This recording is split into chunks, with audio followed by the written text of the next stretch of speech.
What is going on, everybody? Quancredible here to bring you the review for Black Clover Chapter 307, A Devil's Heart. In this chapter, it's so crazy because there's so many people who are screaming Finral, Finral, Finral's gonna show up, and I really didn't think Finral was really gonna be high. I honestly did not think Finral was gonna show up. I was definitely thinking it would probably be like one of the elves, mostly Partry.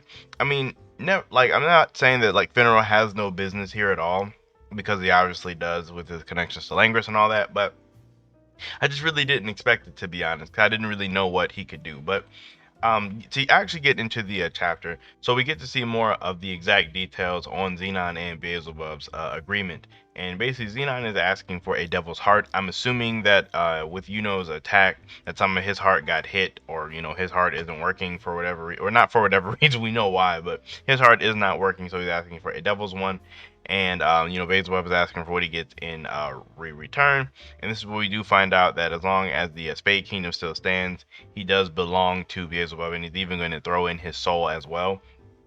So this kind of makes me think that if for whatever reason the Clover Kingdom destroyed the Spade Kingdom, I wonder would Beelzebub honor the agreement and release control of Zenon? That's definitely not going to happen, but it's just a little interesting thing to think about. And then with that, we have essentially a second resurrection for Zenon. He gets back up with a completely new form. It actually looks really dope. There's huge Bleach vibes here, and even just then the second resurrection thing is very reminiscent of Ucleor from Bleach. It's hard to deny that. And he gets up, and now he's as he says, even more powerful, or his strength is even more devastating than it was previously. Even Yuno notes that he's more like Zagrid, or the Word Devil, as he pictures him when he's thinking about him. And I don't really, this could be taken as a lot of different things. I already know some people are probably going to take it as Zenon is as powerful as the Word Devil now, which would make the Word Devil really, really strong. Or some people could take it as Zenon now has the same feeling as the Word Devil. I kind of think it's more on that line, that they just have very similar presences now, since he's not really human. You could make the argument that he's more devil than he is human now.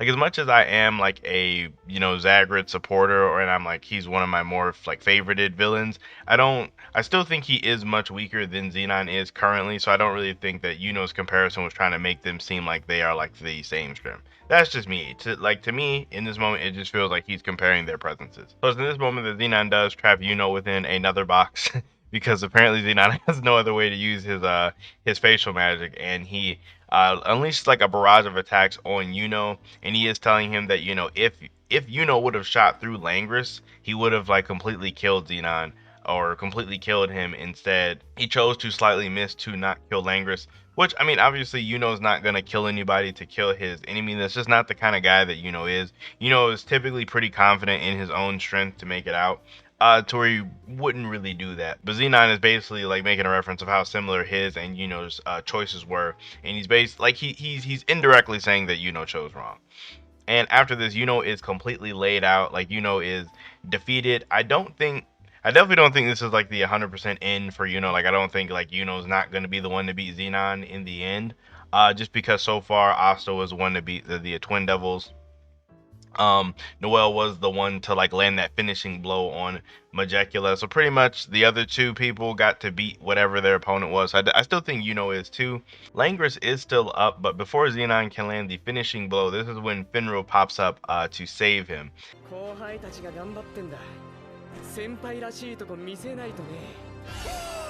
Zenon does remember who Finral is, and Langris is even oh, did you just come here to save me?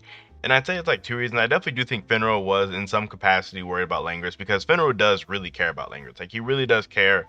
Finral cares about everybody, but he really does care about his brother. And I do also believe what Finral said, that Zenon was the one to take Yami, so he did want to have some hand in taking him down, which is so crazy. It's really great, because Finral, if you remember him from the very beginning, he was such a coward, didn't want to be in a part of any battle or anything, he'd rather run.